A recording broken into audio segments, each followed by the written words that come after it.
Oke, Assalamualaikum warahmatullahi wabarakatuh. Perkenalkan kami dari kelompok 5 akan mempresentasikan mengelola Google Form dan barcode.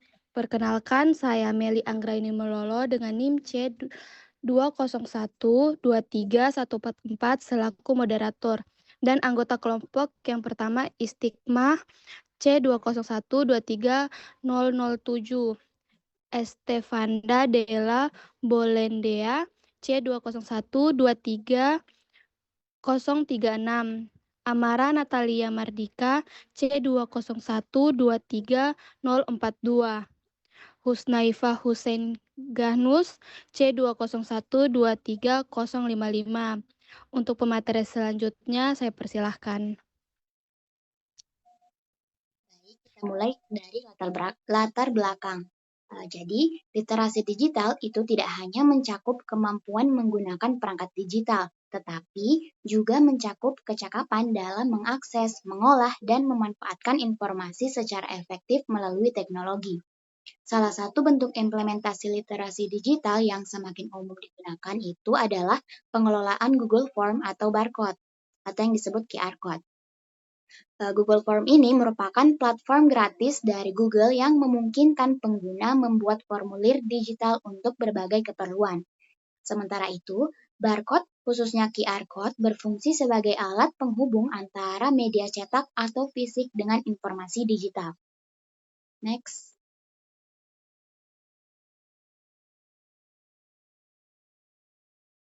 Kita lanjut ke definisi Google Form dan barcode.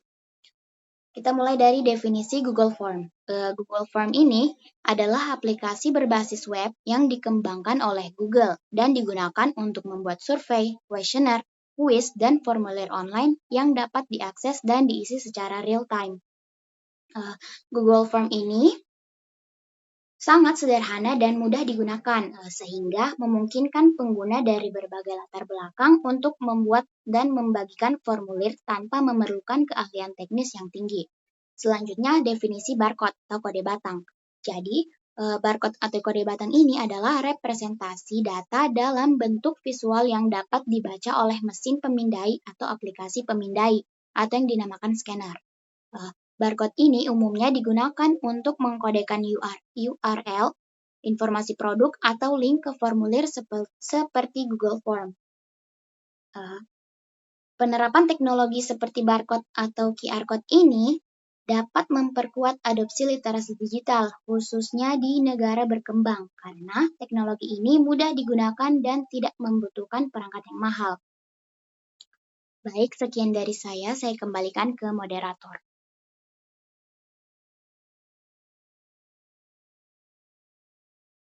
Oke, untuk materi selanjutnya, pemateri saya persilahkan.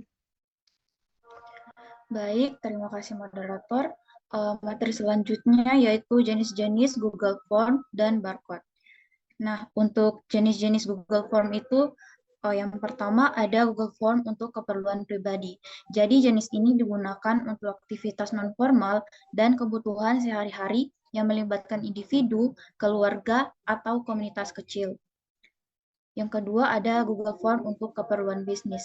Jadi jenis ini berperan penting dalam pengelolaan data dan proses administratif di dunia kerja serta organisasi. Yang ketiga ada Google Form untuk keperluan pendidikan. Nah, jenis ini digunakan untuk mendukung proses belajar mengajar serta administrasi dalam lingkungan akademik. Contohnya seperti kuis, exam ticket, assessment, dan worksheet. Kemudian ada jenis-jenis barcode. Kode batang dapat dikategorikan sebagai satu dimensi dan dua dimensi. Sementara kode batang satu dimensi hanya terdiri dari garis-garis dan biasanya dipindai secara horizontal dengan pemindai laser. Kode dua dimensi juga memanfaatkan ruang vertikal dan hanya dapat dipindai dengan perangkat yang memiliki kamera serta pemindai gambar atau telepon pintar. Next.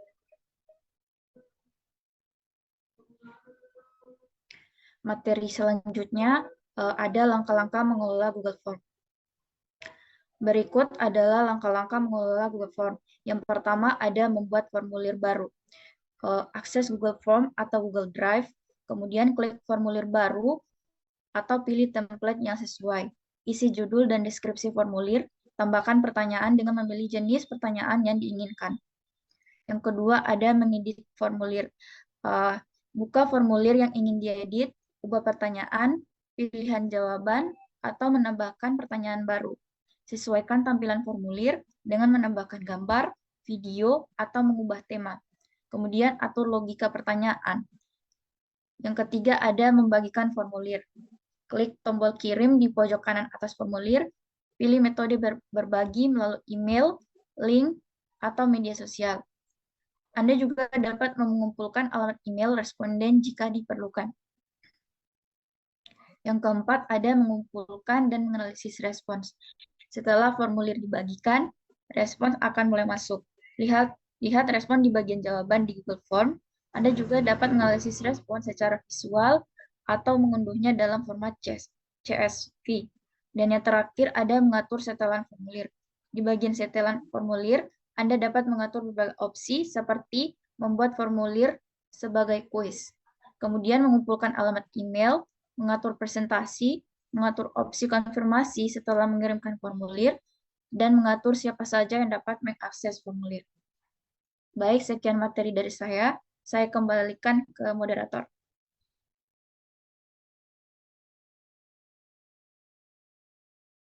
Baik, terima kasih. Untuk materi selanjutnya, saya persilakan. Baik, materi selanjutnya yaitu cara membuat barcode untuk Google Form. Untuk membuat barcode, terutama QR code yang mengarah ke Google Form, kita bisa menggunakan generator QR code online. Salin link Google Form, tempelkan ke generator, sesuaikan desain jika ingin, dan unduh QR code tersebut. Nah, berikut langkah-langkahnya. Yang pertama itu persiapkan Google Form. Buka Google Form dan buat formulir. Kemudian isi formulir dengan pertanyaan dan opsi yang diperlukan. Kemudian pastikan formulir telah selesai dan siap dibagikan. Yang kedua, dapatkan link Google Form. Klik tombol bagikan di Google Form, pilih dapatkan tautan, dan salin link yang dihasilkan. Yang ketiga, buat QR code. Buka generator QR code online seperti Mickey-R atau QR Tiger. Kemudian tempelkan link Google Form yang disalin ke kolom yang disediakan. Sesuaikan desain QR code seperti warna, logo, dan elemen desain lainnya. Kemudian buat QR code dan pratinja untuk memastikan sesuai dengan keinginan yang kita inginkan. Kemudian unduh QR code dalam format yang sesuai seperti PNG atau SVG. Dan yang terakhir, bagikan QR code melalui media sosial, materi promosi, atau cetak pada aset fisik. Yang materi selanjutnya, manfaat Google Form. Yang pertama, menghemat waktu dan biaya. Dengan Google Form, proses pengumpulan data tidak memerlukan kertas, cetakan, atau pertemuan langsung sehingga efisien secara logistik. Yang kedua, pengumpulan data secara real time. Jawaban yang dikirimkan oleh responden langsung tersimpan dan dapat dilihat secara instan dalam bentuk ringkasan maupun spreadsheet. Yang ketiga, akses multi perangkat. Google Form dapat dibuka melalui komputer, tablet, maupun ponsel, memudahkan partisipasi dari berbagai pengguna. Dan yang terakhir, meningkatkan efisiensi dan kolaborasi. Formulir dapat dibagikan, diedit, dan dianalisis bersama dalam tim melalui Google Workspace, mendukung kerja kolaboratif dan terintegrasi. Sekian dari saya kembalikan ke moderator.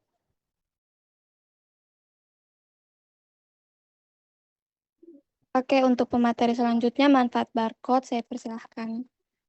Saya akan menjelaskan manfaat barcode atau QR Code sekaligus mendemonstrasikan pembuatan Google Form dan barcode itu sendiri. Baik, langsung saja saya masuk ke manfaat barcode.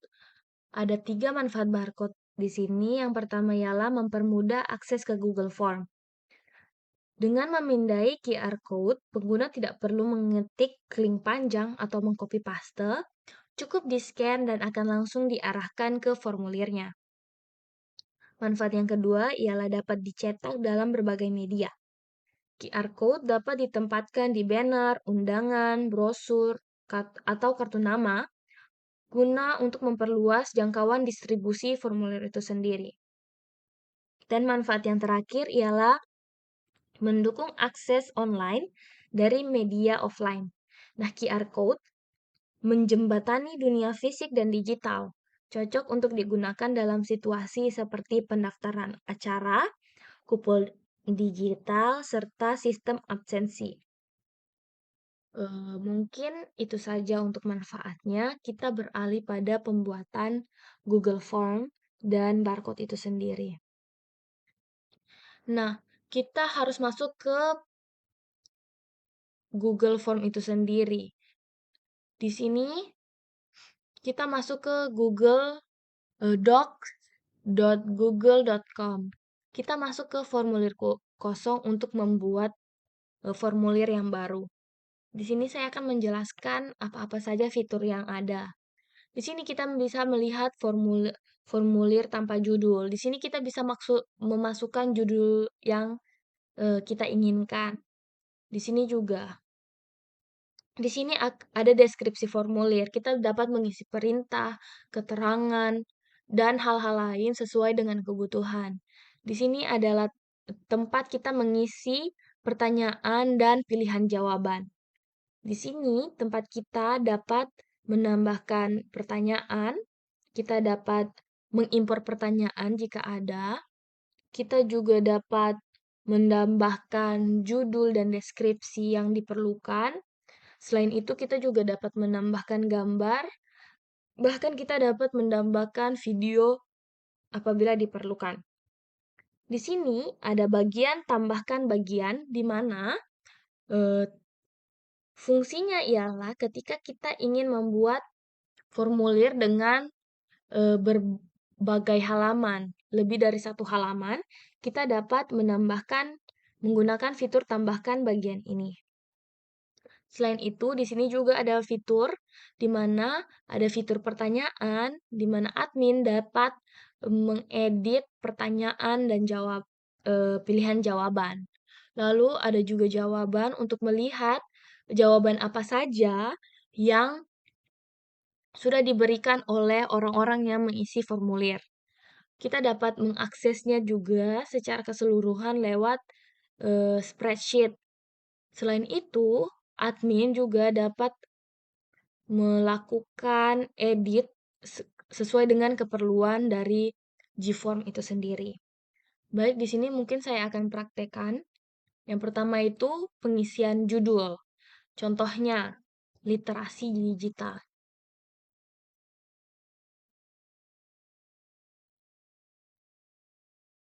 Ini adalah judulnya. Di sini juga kita bisa edit judulnya. Oke, akan otomatis terhubung.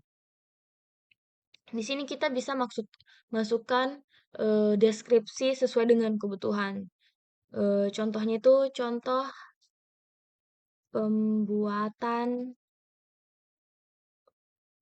Google Gform dan barcode. Nah, di sini kita bisa edit apakah akan ditebalkan atau mungkin kita miringkan atau kita garis bawahi atau bahkan kita bisa masukkan link di sini. Karena saya tidak punya contoh link, jadi kita skip aja bagian itu. Nah, setelah itu kita dapat mengedit pertanyaannya. Misalnya, siapakah nama Anda? Nah, di sini kita bisa memberikan berbagai pilihan. Contohnya jawaban singkat, paragraf, pilihan ganda, kontak centang, drop down, atau dalam bentuk file, atau skala linier, dan berbagai jenis lainnya. Di sini contohnya saja jawaban singkat, karena di sini kan hanya nama saja. Nama. Lalu, di sini ada fitur untuk menghapus pertanyaan atau menduplikasikan pertanyaan itu. Selain itu, ada fitur yang penting ialah wajib diisi. Nah, ketika fitur wajib diisi ini diaktifkan, maka ketika orang yang ingin mengisi formulir tidak menjawab pertanyaan yang diwajibkan, maka formulir tersebut tidak akan terkirim atau beralih ke halaman selanjutnya. Sedangkan sebaliknya, kalau tidak diisi atau tidak diwajibkan untuk diisi, maka pemberi formulir dapat mengisi jawaban, dapat mengumpulkan jawaban tanpa diisi. Nah, di sini kita isi nama. Lalu, ketika kita ingin membuat lebih dari satu halaman, kita dapat menambahkan di tambah bagian. Nah, di sini. Nah, otomatis di sini akan diberikan keterangan apa judul yang ingin kita sampaikan. Di sini saya mau isi saja. Sebenarnya di sini opsional, namun saya isi saja. Contohnya itu kuis. Nah, kalau tidak diisi, maka ini tidak akan terlihat di Google Form-nya. Namun saya di sini lebih memilih untuk diisi. Baik, di sini kita akan contoh lainnya, contoh pertanyaan lainnya. Contohnya itu materi apa saja yang sudah dipelajari. Nah, di sini kita bisa pilih dulu apakah mau pilihan jauh ganda, kontak centang, atau drop down. Ini saya memilih untuk pilihan ganda saja. Nah, di pilihan ganda sini kita contohnya itu kayak Python atau G4 barcode. Oke. Lalu kita tambahkan. Contoh lainnya itu pertanyaan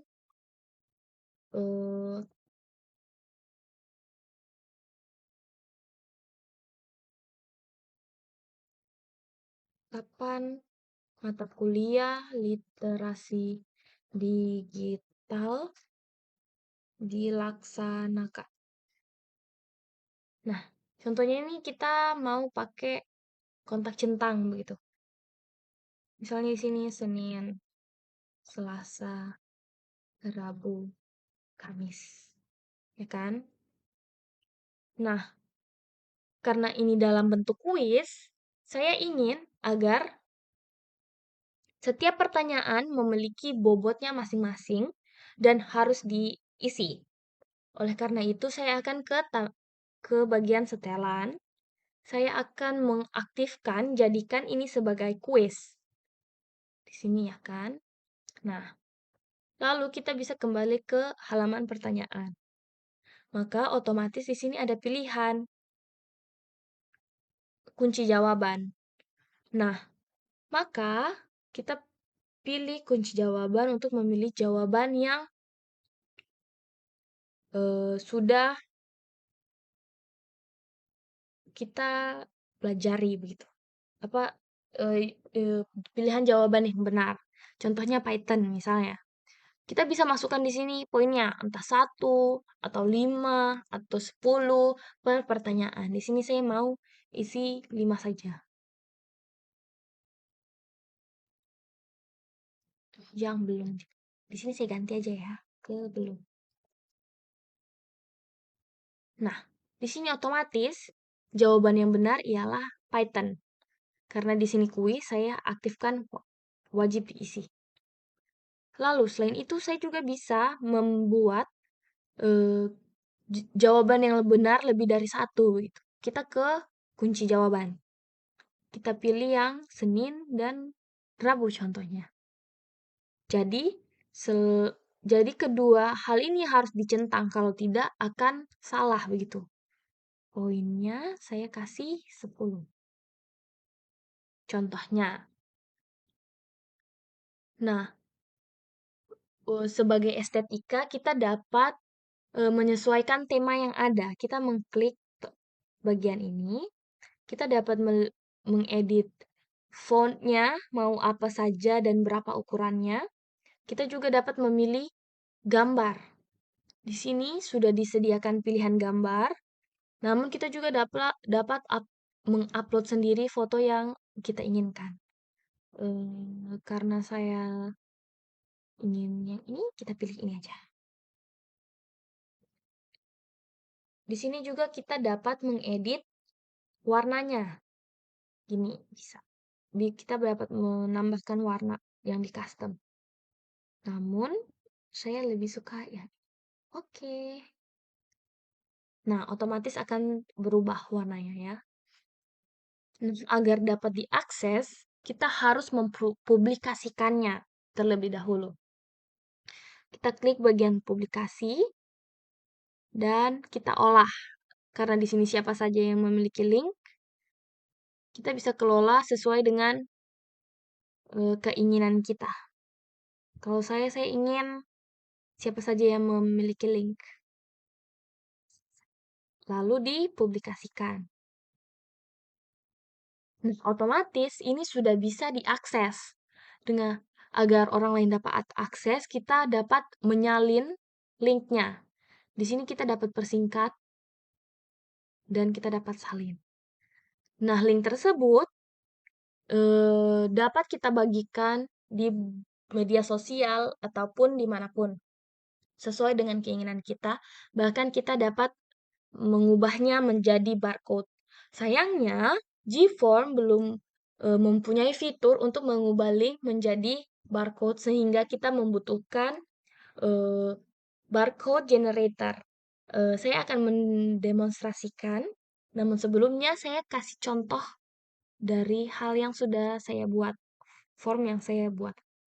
Nah, di sini saya sudah buat formnya, contoh formnya. Di sini saya tidak wajibkan isi, dan di sini saya wajibkan. Nantinya hal ini akan terlihat seperti yang orang lain akan akses, ialah yang seperti ini.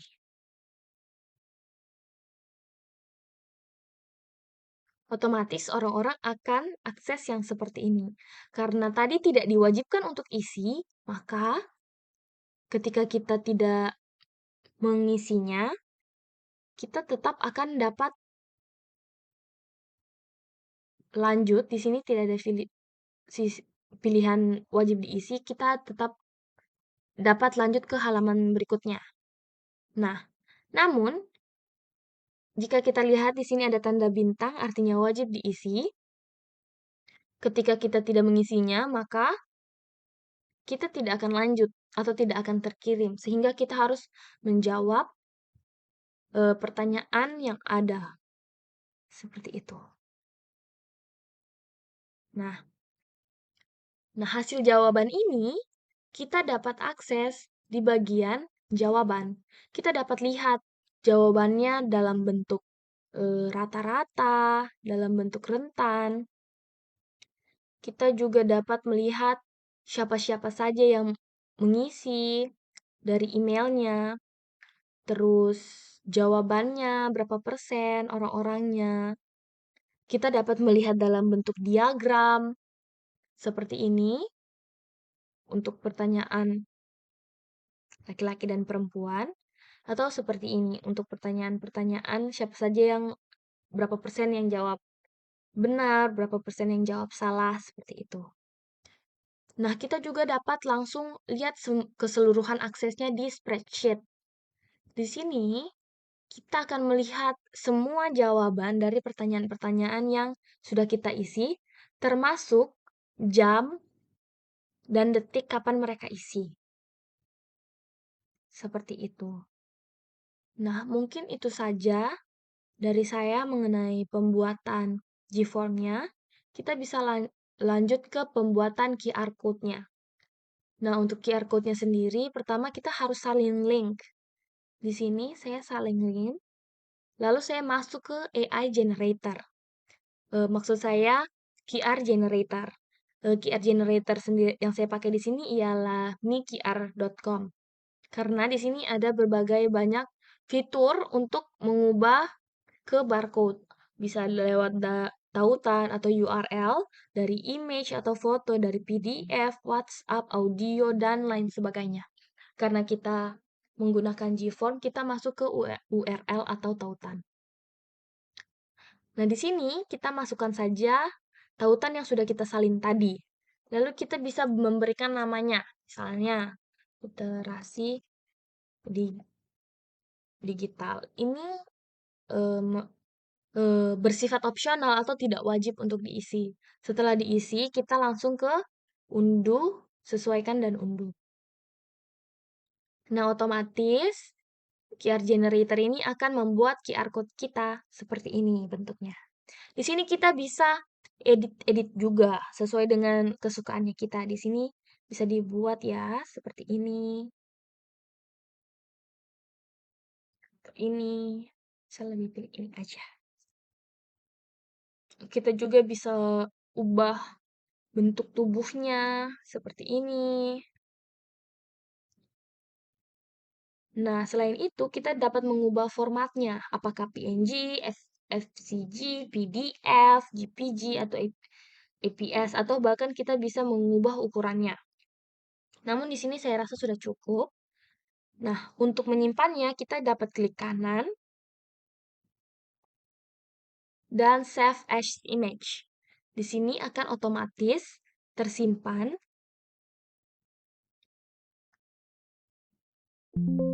di komputer kita dan siap untuk kita bagikan.